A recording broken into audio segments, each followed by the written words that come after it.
অনেক কাহিনী আছে। খুব অল্প কাহিনী নিয়েই শুরু করব আজকের উপস্থাপনা। খুব ভালো লাগলো এখানে এসে।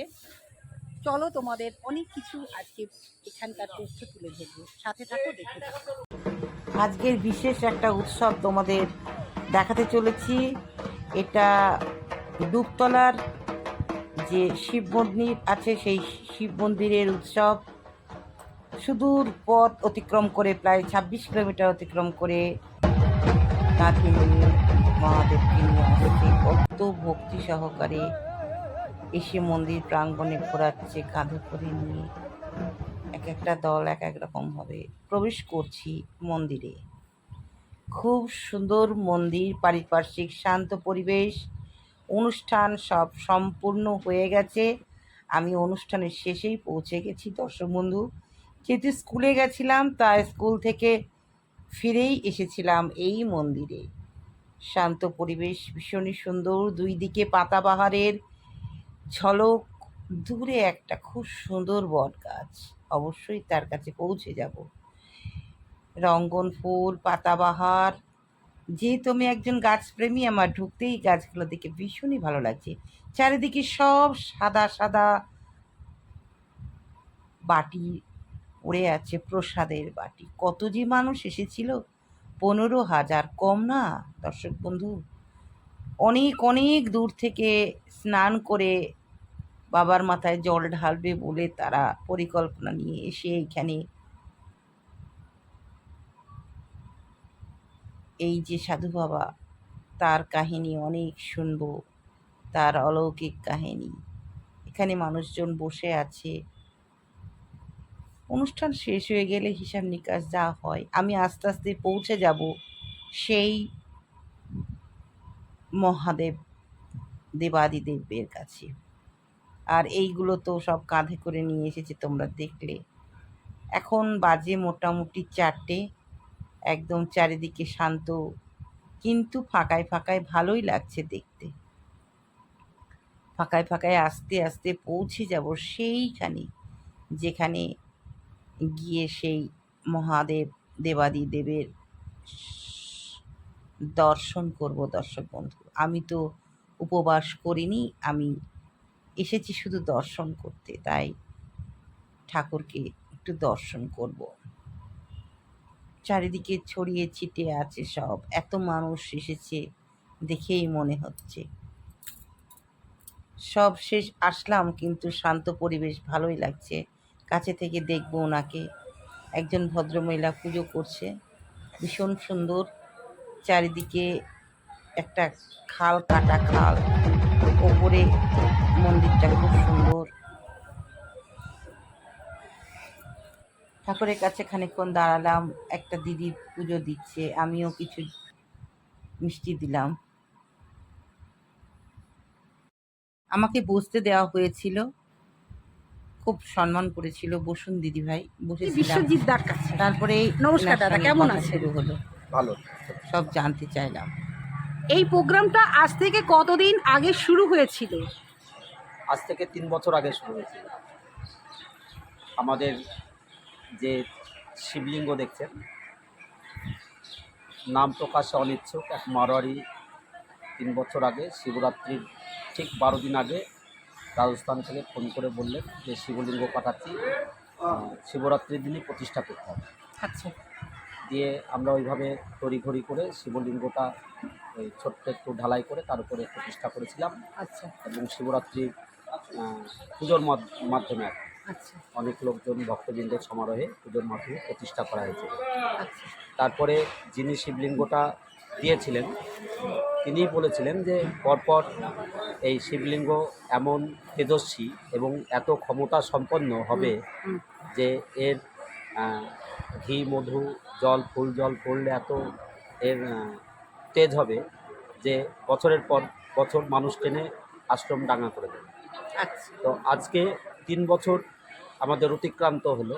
আচ্ছা শ্রাবণ মাসের প্রথম, দ্বিতীয়, তৃতীয়, চতুর্থ সোমবার, অর্থাৎ বাবা শিবের জন্ম মাস বলে জানি আমরা।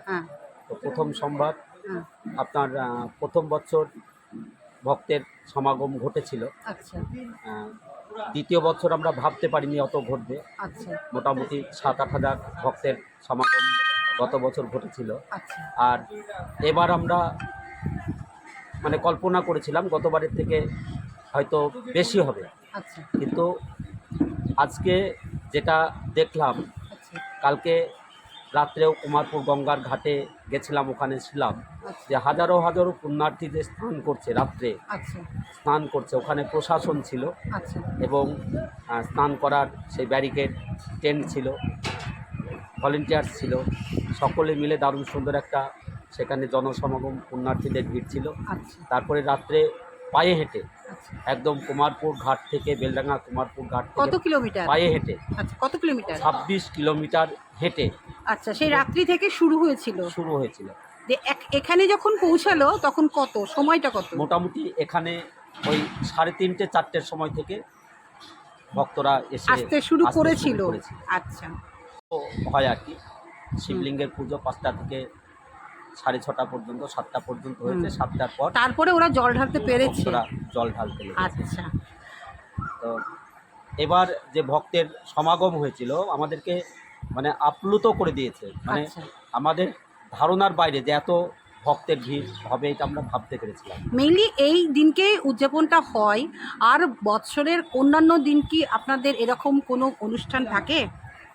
আমাদের বৎসরে অন্যান্য দিনগুলোতে বলতে আমাদের অনুষ্ঠান প্রত্যেক মাসে লেগেই আছে। 1865 সাল সুরেন বাবার আশ্রম, প্রতিষ্ঠিত আশ্রম এখানে। দিনতারিণী ভৈরবী মাতা জঙ্গলাপূর্ণ নদী বাঁকে এক জঙ্গলে পর্ণকুটিরে থাকতেন দিনতারিণী ভৈরবী মাতা। যারা বয়স্ক বুড়ো তারা বলতেন যে তিনি রূপ পাল্টাতে পারতেন।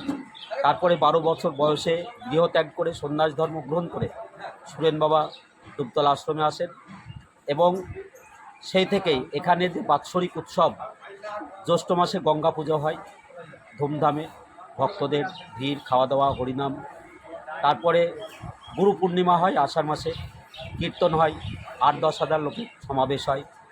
গুরু পূর্ণিমার পরেই শ্রাবণ মাসের ধুম লেগে যায়, জল ঢালার ধুম।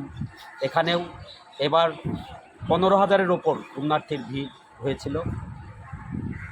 তারপরে আমাদের আশ্বিন কার্তিক মাসে দুর্গাপূজা হয় প্রত্যেক বছর। দুর্গাপুজোর পর লক্ষ্মী পুজো হয়। লক্ষ্মী পুজোর পর আমাদের এখানে প্রত্যেক বছর শিবরাত্রি, শিব আসার পর শিবরাত্রি হয়। সেখানেও প্রায় 350-400 মেয়ের ঢল নামে 4 প্রহর পুজো করে, শিবের পুজো করে। তারপরে আমাদের ফাল্গুন মাসের শেষ শনিবার মহা ধুমধামে কালী পুজো হয়, প্রায় 1,500-2 হাজার লোক এখানে খায় দায়, আচ্ছা পুণ্যার্থীদের ভিড় হয়। তারপরে এখানে চৈত্র মাসের মাঝামাঝি সময়ে প্রত্যেক বছর রামনবমী পুজো হয়। আচ্ছা রামনবমী তিথিতে সুরেন বাবার হাতের আচ্ছা যে রাম, সীতা, ভরত, শত্রুঘ্ন, হুম হনুমান, এই যে পুতুল দিয়ে যে পুজো হয়, হুম সেটা আপনার সুরেন বাবার হাত থেকে চলেই আসছে সেই আচ্ছা, পুজোটা। আচ্ছা এবং রামনবমী পুজো, কালীমাতার পুজো, হুম সুরেন বাবার সমাধি মন্দিরের যে পুজো, হুম এবং বাবা শিব এসেছে হুম। শিবের পুজো, এইগুলো প্রত্যেক দিন 3 বেলা করে আমাদের নিত্য সেবা, নিত্য পুজো আচ্ছা। হয়। এবার এই যে লিঙ্গটা স্থাপন হয়েছে, প্রাত্যহিক কি পূজা হয়, মানে প্রতিদিন সেবা হয়? প্রত্যেক দিন আমাদের যে সাধু বাবা আছেন, আচ্ছা প্রত্যেক দিন সেবা, ধূপ ধুম, সন্ধ্যা প্রদীপ অবশ্যই প্রত্যেক দিন হয়। প্রত্যেক সোমবার, সারা বছরই প্রত্যেক সোমবার পুণ্যার্থীদের ভিড় জমে। আচ্ছা এখানে জল ঢালতে আসে আচ্ছা দূর দূরান্তের এলাকার ছেলে এবং মেয়েরা জল ঢালতে আসে।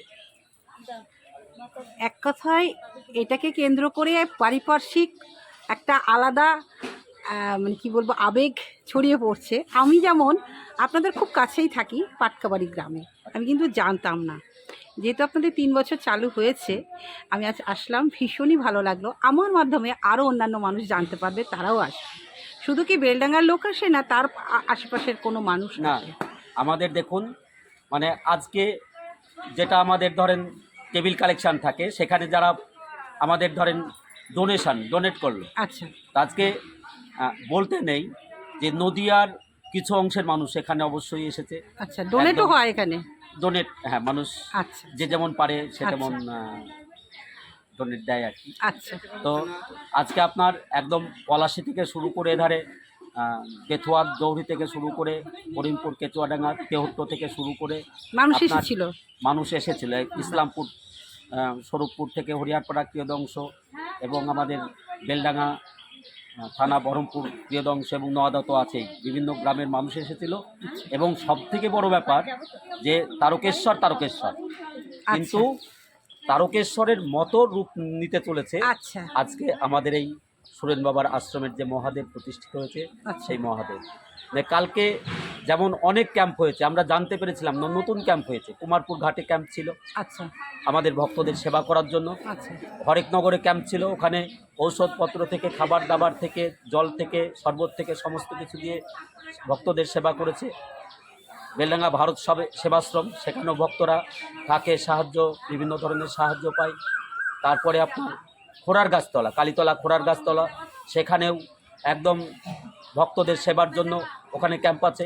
এক কথায় খুব কালীতলা, সহযোগিতা পাচ্ছেন আপনারা। সমিল, হ্যাঁ। এলিয়েট নগর, আচ্ছা ঝাউবোনা, আচ্ছা মৈনী, আচ্ছা। উল্লাসপুর, আচ্ছা সফদরনগর বাজপেয়ীর বকুলতলা, সফদরনগর 10 মাইল, সফদরনগর সর্দারপাড়া, দুবতলা মোড়, বিভিন্ন জায়গায় ক্যাম্প থাকে, ক্যাম্প করছে। এবং সেই তারকেশ্বরের রূপ দিচ্ছে, গোল দিয়ে ভক্তরা আসছে। এবং ও, আজকে আচ্ছা। বাবা শিব, 3টে বাবা শিব গঙ্গার ঘাট থেকে আচ্ছা। কাঁধে করে বুড়ো শিবকে নিয়ে এসেছে। ও এবং এই তিনটে 3টে, আর বজরং বলি আচ্ছা 4টে। আচ্ছা চারটে। আবার দেখুন একটা সুরেন বাবা আছে, হ্যাঁ হ্যাঁ হ্যাঁ দেখছি তো। এই 5টা হ্যাঁ হ্যাঁ মূর্তি আচ্ছা নিয়েছি গঙ্গার ঘাড়ে ঘাট করে। থেকে ঘাড়ে করে ছেলেরা এ বাবা। আবেগের বশবর্তী হয়ে আজকে এই অসীম যে সুরেন কৃপা বাবা নিয়ে এসেছে। বাবা মহেশ্বরের না থাকলে এটা এবং হয় না। এবং যেটা হচ্ছে এটা আকর্ষিত জায়গা, এটা হচ্ছে সিদ্ধপীঠ, সিদ্ধক্ষেত্র। আচ্ছা মানে সুরেন বাবা যখন ছিলেন, আচ্ছা সুরেন বাবা জলের উপর দিয়ে, এই যে নদী আছে পাশে আচ্ছা। ভান্ডারদহ বিল, আচ্ছা জলের উপর দিয়ে ফরম পায়ে হেঁটে চলে যেতেন সাবলীল কল। এই হচ্ছে সুরেন বাবা, অলৌকিক ক্ষমতার অধিকারী। আচ্ছা তিনি এখানে যে যখন আসতেন যা খাবো বলতেন, মানে অফ টাইমের ফল তাও তিনি সাবলীল কমে বের করে দিতেন। আচ্ছা। মানে এত অলৌকিক ক্ষমতার আচ্ছা। অধিকারী ছিলেন। উনি এবং কত বছর বয়সে দেহ রেখেছেন এবং উনার সমাধিটা কোথায় হয়েছে? ওনার সমাধি, আমাদের সমাধিকে কেন্দ্র করে আমাদের বড় মন্দির আজকে সুরেন বাবার সমাধি কোথায় সামনে সেটা? আছে, চলুন আপনাকে অবশ্যই দেখাবো। আচ্ছা তো আচ্ছা সুরেন বাবা 1946 সালের আচ্ছা 21শে আগস্ট, এই 22শে আগস্ট, এই আগস্ট বলছি 22শে ডিসেম্বর, আচ্ছা 6ই পৌষ, দেহ রেখেছেন। এই এলাকার সমস্ত মাথক যে মোড়ল ছিল, তখনকার যে মোড়ল মাতব্বর হ্যাঁ ছিল, হ্যাঁ হ্যাঁ তাদের ডেকে হ্যাঁ। যে ঠিক এই টাইমে আমি দেহ রাখবো বলে, সেই টাইম ও একদম টাইমে তার নিজের হাতের সমাধি করা, সেই সমাধিতে বসে প্রতিষ্ঠিত হয়েছে। আচ্ছা এই হচ্ছেন সুরেন বাবা। বটবৃক্ষ তলা, যেখানে আচ্ছা। মা উঠে আচ্ছা বাবারা বলতো বা প্রাচীন মানুষেরা বলে, সে রোগ জ্বালা যন্ত্রণা সমস্ত দূর হয়ে এবং সন্তানহীনা নারীরা এখান থেকে লাভ করতো। মুক্তি লাভ করতো, এখনো করে, আচ্ছা বাহ খুব ভালো এখনো লাগলো। করে। নিশ্চিন্তপুরে 8 মহিলা এসেছে, 18 বছর হয়ে গেছে, হয়নি এখানে। পর মানুষ 1 3 4 আসার মানে মেডিকেল টেস্ট করে আমি সন্তান সঙ্গে। ভালো লাগলো, বিশেষ করে এই হচ্ছে সুরেন এই বাবার- প্রযুক্তিবিদ্যাতে মানে যুগে এইসব কথা অনেকে হয়তো বিশ্বাস করবে না। করবে না। আমি যেহেতু ঠাকুর ভক্ত, আমি বিশ্বাস করলাম। আর আমার এই চ্যানেলের মাধ্যমে যদি কোনো মানুষের উপকার হয় তাহলে আমিও ধন্য হয়ে যাব, এই ব্যাপারটাই। তাই তো? এখানে যেমন আপনাকে বলি, স্বপন চক্রবর্তী, রায়পুর বাড়ি, আপনি হয়তো হ্যাঁ নাম শুনবেন, স্বপন চক্রবর্তী, হ্যাঁ। রায়পুর। আচ্ছা তার 2 নাতি, আচ্ছা নাতনি, আচ্ছা তার মেয়ে আর কি, আচ্ছা যমজ।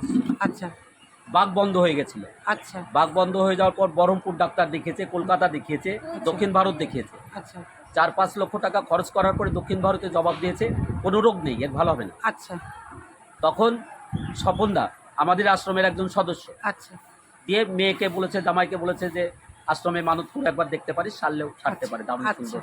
আচ্ছা দিয়ে এই আশ্রমে এসে শনিবার আচ্ছা মানত করেছে যে ঠাকুর তুমি যদি আমাকে ভালো করে দাও, আজকে আমাদের শিবলিঙ্গে যে নাগরাজ আছেন, আচ্ছা পঞ্চমুখী নাগরাজ, উনি দান করেছেন। আচ্ছা দিয়ে শনিবার, দ্বিতীয় শনিবার, তৃতীয় শনিবার, চতুর্থ শনিবার আচ্ছা আমাদের বটবৃক্ষ তলে যে সিদ্ধক্ষেত্র, আচ্ছা। সেই সিদ্ধক্ষেত্রে প্রণাম করতে গিয়ে আচ্ছা 2 নাতনি একসঙ্গে বুড়ি মুরগির মতো কথা বলতে লেগেছে। বাহ, খুব ভালো লাগে, বছর 1.5 বছর আগে। খুব ভালো লাগে, খুব ভালো তো এই লাগে, হচ্ছে সুরেন বাবা। ভীষণই ভালো লাগলো। মানে আমার কীর্তন নামযজ্ঞ সব কিছু একদম। এটা বাবার সমাধিস্থল নাকি? বাহ, সুরেন বাবার।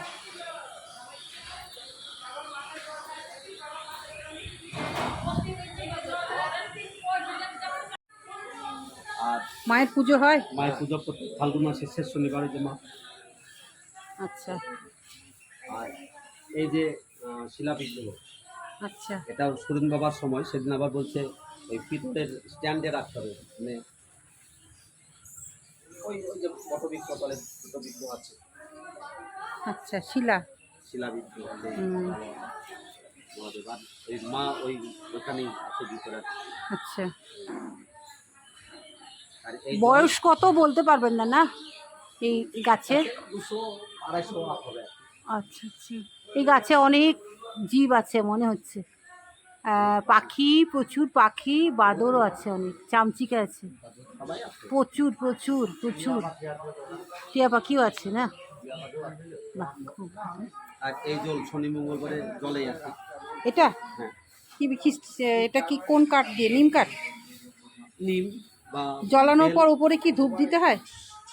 সময় সময় যায়। আচ্ছা আচ্ছা। এখানে সুরেন বাবার সময় থেকে রাম সীতার পুজো হয়। পাশেই আছে খুব ভারী গোপাল ঠাকুর, এপারে এটাও এপারে। একজন দান করেছে। ও, এই ঘোড়াটা কিভাবে তৈরি করে? এগুলো সেই মাটি ও নিয়ে এসে দেয় না? হ্যাঁ, ও, মনস্কামনা পূর্ণ হলে দেয়। বিশাল বড় গাছ, বিশাল বড়, অনেক ঝুড়ি নেমেছে। বাবারে, ওদিকেও তো পুরো পুরো ঝুড়ি নেমেছে। আহ, বিশাল ব্যাপার, বিশাল ব্যাপার, বিশাল ব্যাপার।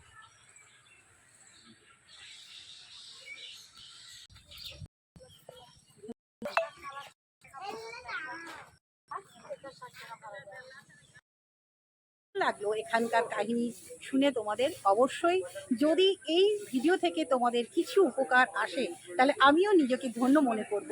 অনেক কাহিনীতে তোমরা শুনলে, আরও কিছু কাহিনী হয়তো এখানে আছে, তোমরা আসবে এখানে দর্শন করবে, এবং এখানে যে যিনি প্রধান ভূমিকা পালন করছেন তার মুখে অনেক গল্প শুনতে পাবো। তো সামান্য একটুখানি, মানে আমার চ্যানেলে যতটুকু সময় আছে সেইটুকুর মধ্যে তো তোমাদের দিতে পেরেছি, ভীষণ ভালো লাগলো।